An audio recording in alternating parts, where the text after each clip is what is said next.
Hello everybody, welcome back to the James Lawrence Allcott channel. I hope you guys are all doing wonderfully well. I am back in my office. I was away for a week, culminating in a beautiful wedding. And yes, it was a wedding, so I was staying in some fancy place. That wasn't my gaff, all right? And it wasn't my parents' gaff or anyone in my family as well before we start all that stuff, all right?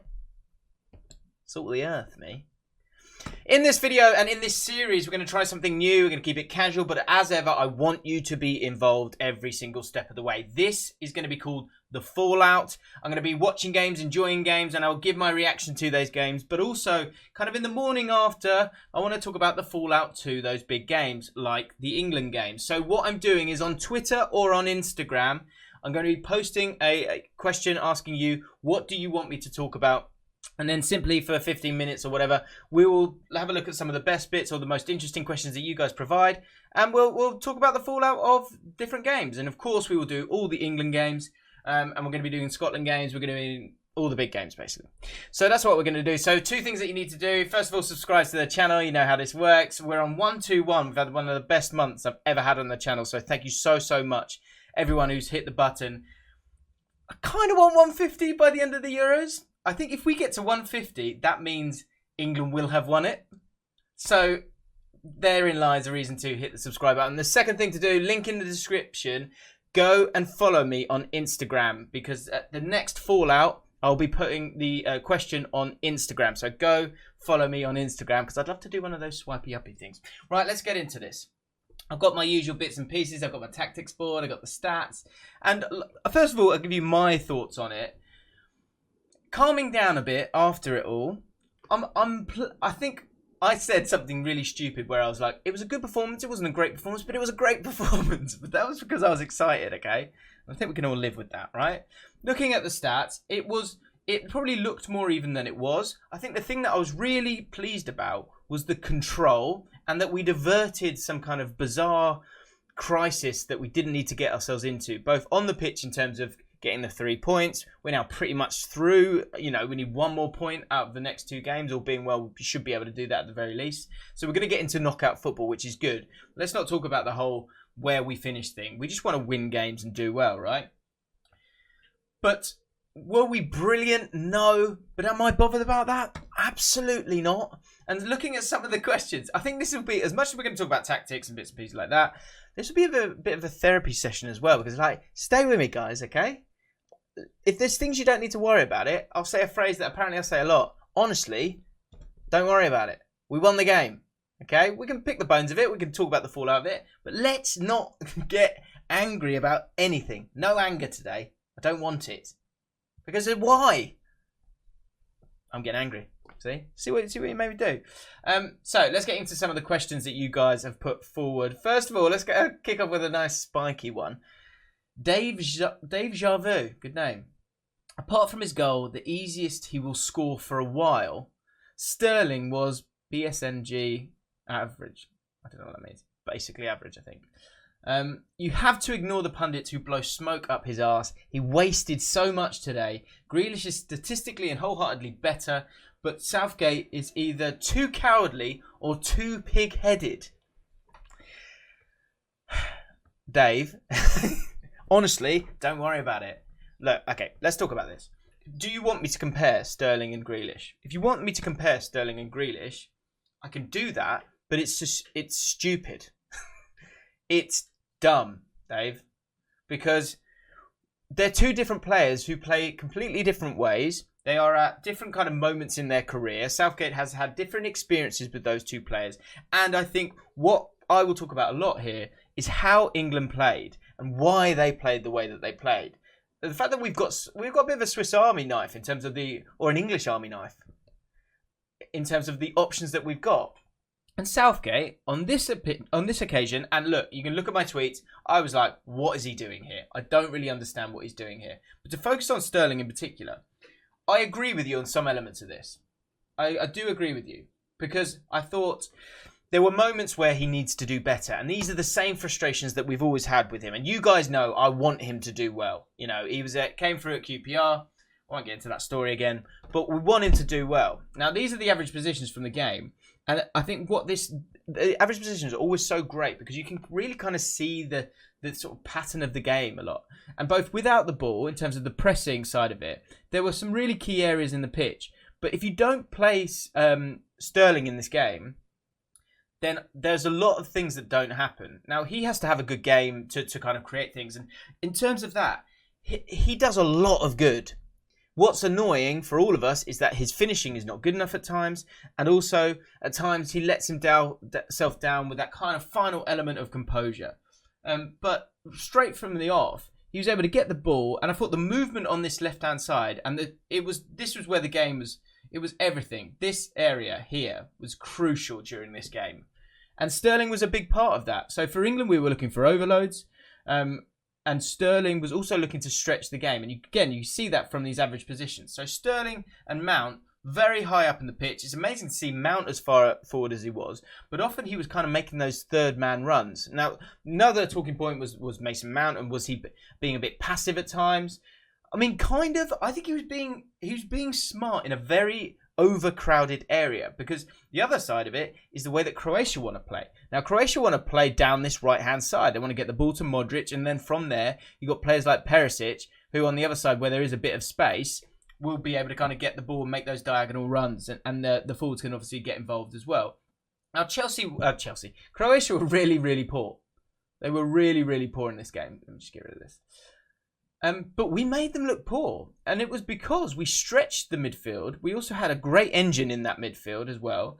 Our pressing kind of formation was really strong, and Mount deserves credit for that. Sterling does as well. I thought Sterling and Foden at times got beaten a little bit too easily, but generally we kind of made a real trap here for the midfield three of Croatia. And going forward, we made them honest. Look at the distance between their two centre-backs and their midfield, I think says a lot, because we were playing those early balls. Now, again, I think we did that a little bit too much at times, but it was because it was kind of working initially. And so there's going to be times where you play a long ball and you go, why have you just gone and done that? But then there's the same criticism where people go, oh, they're just tapping it about all the time. So sometimes you will get that wrong. But overall, I thought it was a real threat for us. And Sterling is so complete apart from finishing, because he can go here and make these runs, which he did do. There was a great throw on from Trippier really early doors where he came this side, and we'll get onto Kane and his role in that. But him coming and making those diagonal runs there, that created the chance for Foden to score, to hit the post. And with Sterling as well, for the goal itself, it's that diagonal inward run instead of round the back that creates the goal. And the final thing to say, Dave, about your question, because you're saying, let me just find it. You're saying apart from his goal, the easiest he will score for a while, Sterling was bang average. I think that's what you're saying. There you go. You have to ignore the pundits blowing smoke up his ass. He wasted so much today. Now, that I get you. I'm with you. Cool. There were some really nice chances, and he has to do better. But the Grealish thing is nonsense, in my opinion. Grealish will play in different games, and we'll get to a question talking about Grealish in a sec. But for Sterling and the role that he played in that game against a team that didn't have a lot of stamina or pace, against a team that wanted to work with Allcott on the right-hand side a lot, he was a really useful tool. It was between him and Rashford. I would have liked to have seen Rashford, but with that bursting start that you get from Sterling, he had a strong game. And look, what are you gonna judge your forward players on? Creating chances, scoring goals. In terms of creating chances, he was a threat throughout. In terms of scoring goals, he scored a goal. Could he have scored more goals? Yes, he could have scored more goals. And I get it. And I get the frustration with it all. But he did his job. He did his job in this game and got the winning goal. And so I think you can't chastise him too much. Do you want to get over ahead of yourself? Don't do that either. And that's England as well in this performance. Let's not get carried away with this. This Croatia team, you can look at its past experience and say, look, that's a good nation.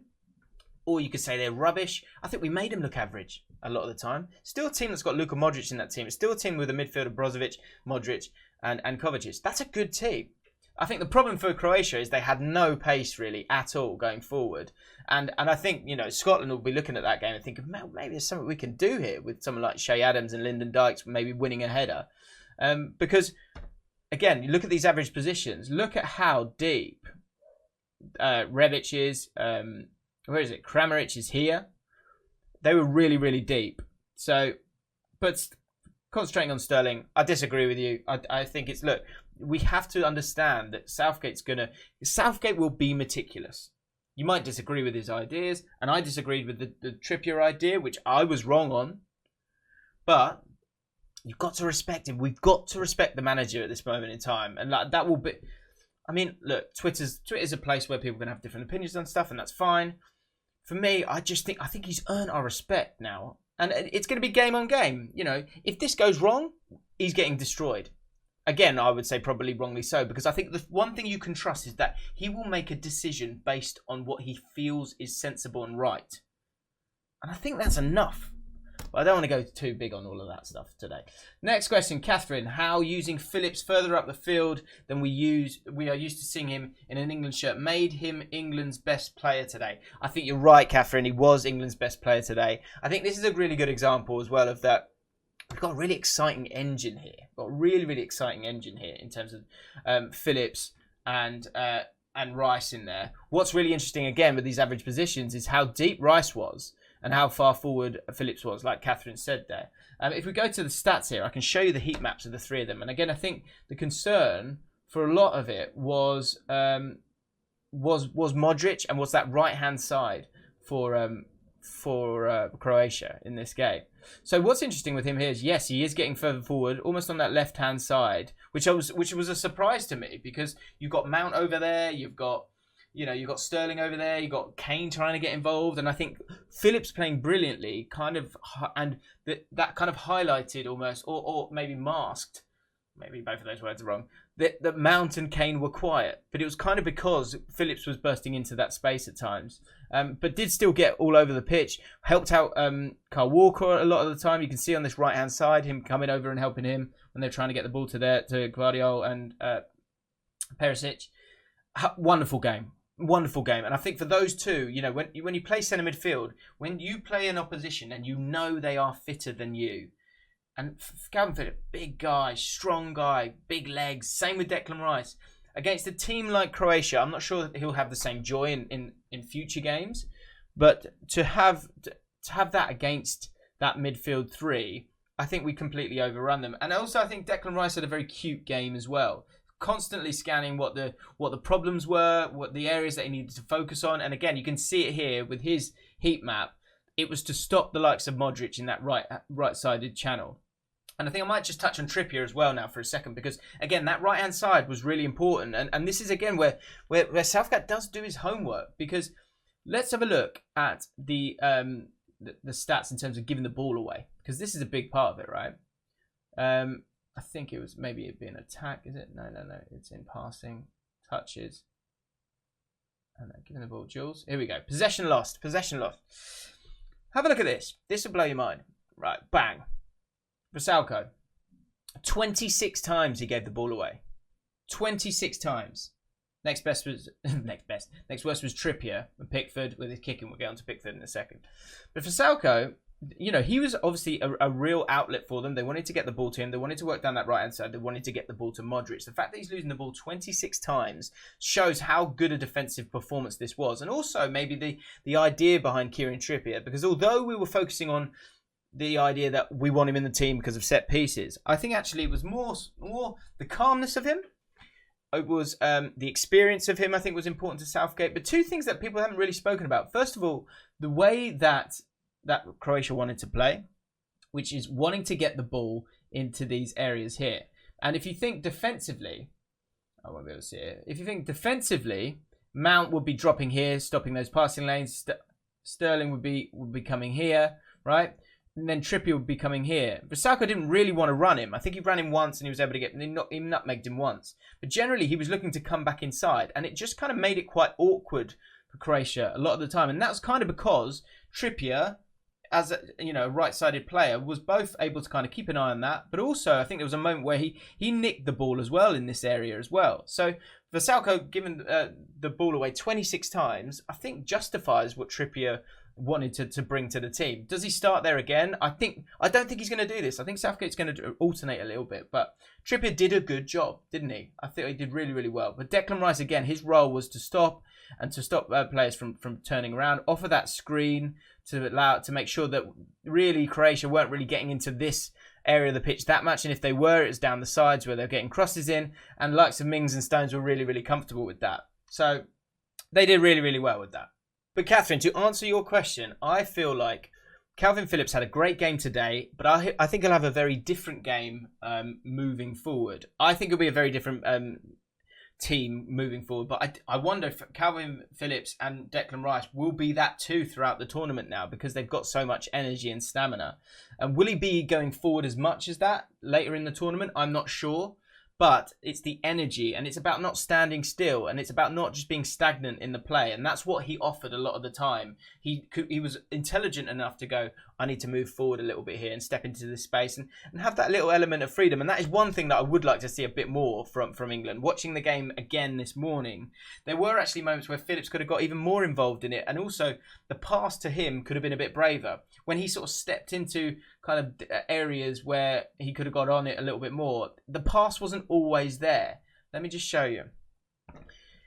He was sort of stepping into that. I mean, there was an initial point where he would get forward, but often there was a little pass here. Declan Rice could have cut through the lines. He could have cut through the lines on a few occasions here. Same with Trippier, who, as a right-footed player, was always kind of moving into the right-hand side. And there was a sort of cut through pass to him if Phillips was confident enough to step forward 5 yards. In future games, I would like to see that if possible, if he is going to continue playing this role. I think the great thing is that we've got such energy. We've got so much energy on the bench, and Phillips is a big driver in that, so we've got to be delighted with that. The AFC faithful says Tyrone Mings got slated before the game but put in arguably a man of the match performance, didn't put a foot wrong. I agree with you. I don't think he was challenged truly. I want him to do well, and I think this game was perfect. It was a perfect game for him where he wasn't going to get really sort of ran at too much. There was no pace in this Croatia front line, so he didn't have to worry about that. It was about being confident and competent on the ball, not making any clear mistakes, and then being a proper defender at times in terms of his positioning at that front post for some of the crosses in and winning his headers. He did well. His confidence will have grown from that, and if he's going to need to play more games, I think that's great. I think we want to get to the knockout. Once we get to the knockout stages, it would be nice to have Maguire back, because I think there could be a problem with Mings at some point, but I truly hope that there isn't, and he did. You're right, the AFC faithful. He had a really, really good game for me. Not Deli, but Ali. Hello, mate. Trippier playing left-back completely shut down the right-hand side of Croatia. Great call. It was a good call, wasn't it? I do think there were moments when we're going to have just a huge onus on us to attack. I do think it's a problem having a right-sided fullback there, because there were moments where he kind of comes back. But what I did like was, from an attacking sense, he started overloads quickly because he wanted to kind of play it inside to then create this overload. And there were even a few occasions where Foden actually drifted over here and Kane actually came over here as well. And it was crazy. There were so many players out on this side that we were able to kind of play around the midfield of Croatia really, really easily. I do have a concern with the fact that it's not natural. You know, when he's doing an overlap, it's just for show, really. He's not really wanting to get on the ball there. And you've got such quality in terms of Shaw and Chilwell. I'd be amazed if he starts the next game. I'll be absolutely amazed. Future Mr. Hope Hicks asks or says, Kane's questionable positioning. He seems to be overdoing the false nine thing, in my opinion. I've got to kind of agree with this one. Now, look, in terms of touches, I think he had 26 touches. And there will be a lot of talk about touches. Certainly for a striker. When you hear that, it's nonsense. You know, Vardy often wouldn't have many touches. Don't worry about that. It's influence, right? And influence can come from a couple of ways. It can come from their movement, so they don't even need to touch the ball there. But also, you know, their influence in terms of creating assists or creating goals, right? I do have concerns with this, and here are my concerns, right? My concern is the fact that in this game, I think what Kane needs to do is he needs to change his role somewhat. He needs to understand that this isn't Tottenham. He's not playing for Tottenham here, and as great as he is as an attacking midfielder, he's our best goal scorer. He is our best goal scorer, and almost has to show a bit of humility, but also maybe a bit of selfishness as well, and kind of go back. And some people are saying this. I've heard a few things, people going, oh, you're being prehistoric if you're saying get in the box. I don't think I am in saying that, because what I mean is the fact that Sterling likes to drive in and run into these areas, right? And if he's going to go and do that, Foden likes to pop into these areas and pick up on the ball as well. So if these things are going to happen, and also down this left-hand side, Mount was making some really selfless runs in terms of those drives. But on this left-hand side, you had 3 players at times. And then you had Kane coming to get involved as well. You had Rice sitting here. You've got Mings here as well. Phillips was here. And then Foden was kind of staying out the way. And that's fine from Foden's point of view, because we do need to stretch that other side of the pitch. Kane doesn't need to get involved. He doesn't need to get involved. And so anyone saying he needs, he didn't touch the ball, he was ineffective. The reason I thought he was ineffective was because he was trying to get involved and play like he does for Tottenham. So I agree with you in that. And I think this, like I say, this isn't Tottenham. So if Rashford's playing, Rashford will look to just go like this, right? And so if that is happening, then go for it. Get on the ball. That's fine. And Mount, I think, is very cute in terms of staying out the way. But I don't think we're always going to play this team. I think we're going to play Rashford. I think we'll play Sancho at times. I think we're going to play Grealish. Grealish will get minutes. Don't worry about it, I think. And I think it could be the next game. It might be one where you don't play Mount. Or you play Mount and you don't play Phillips. It might even be as crazy as that, despite him playing as well as he has, because I think Grealish will start against Scotland. And so Kane needs to just understand that this isn't his area anymore. Not for this tournament. He doesn't need to be doing it. If he wants to pop in and do that a little bit, and there were moments, and people saying it was down to him for the goal, him coming out of that space. Yes, that's true, but I would also say that's down to Sterling's work as well, because it was a kind of curved run and he was very, very good there. And it was down to Phillips kind of engaging it all and sort of making it not like everyone being in their normal spots, changing it up a bit by driving forward. But I would like to see Kane in the box, because like I say, there was a few times here we were down this left-hand side, creating those overloads, and the cross wasn't... And if Trippier gets the ball, Trippier wants to put a cross in. So Kane needs to stay in this area, but he was kind of getting sucked in and getting involved too much. He doesn't need to do it. We've got really good players on that left-hand side, and his aim should just be scoring goals and enjoying that. Like, Glenn Murray it. Do you know what I mean? I'm not trying to compare him to Glenn Murray, but, don't get concerned with all the other bits and pieces. This is a really talented England team in an attacking sense. But if we've got no bodies in the box, then we are going to overplay it. So I agree with you. I think he can do better. He can be more effective. But in terms of touches... I'm happy for him to have less touches as long as they're shots and bits and pieces like that. That's the thing that I'm concerned about. Is he getting shots off? Like, how many shots did he have in this game? Let's have a little look. Here we go. Shots on target, none. 1 shot in total. That's a problem. But the other stats, they really don't concern me at all. They really, really don't concern me at all. And final question from my boy, Kristen Henage.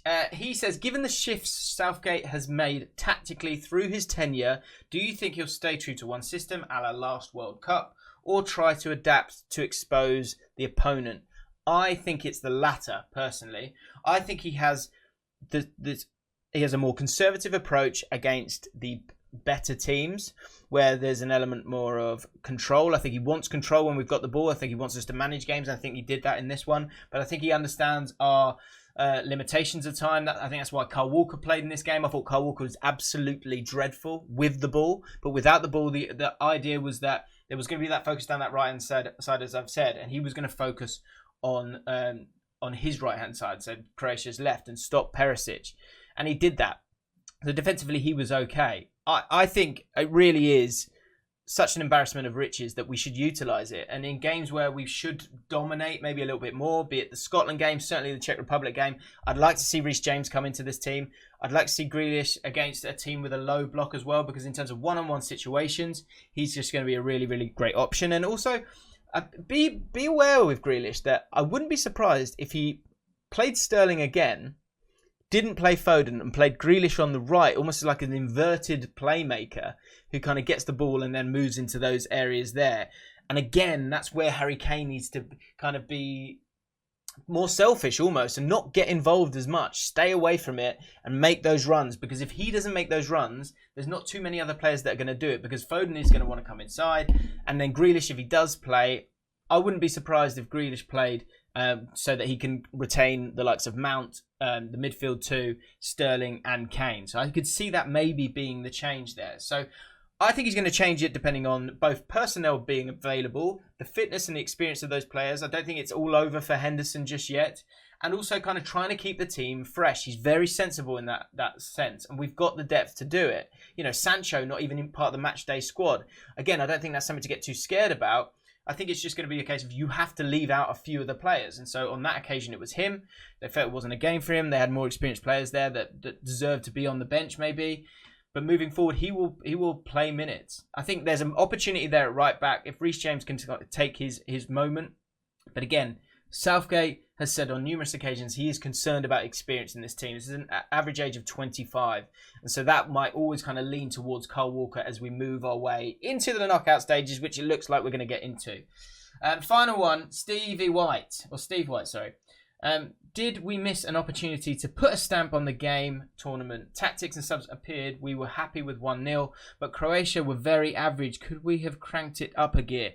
I think we could have gone more gung-ho. I think that's something that he's almost like, with Southgate, that is the one thing he won't do. He doesn't totally take the handbrake off, but again, he is smarter than a lot of us. He's more mature than a lot of us. And that can be a bit boring at times. It can be a little bit more sensible at times. The bottom line is that stat of never winning a game in the Euros first up. We've stopped that now by managing a game intelligently.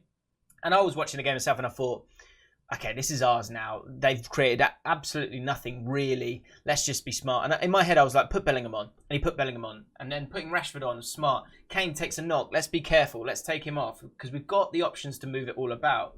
I thought he managed the game. But that's not a bad thing. In the past, we've had problems with managing games. So, as I said at the start of the video, honestly, Steve, don't worry about it. Because we won a game. We won 3-0. And that is the final thing to say is, let's be really...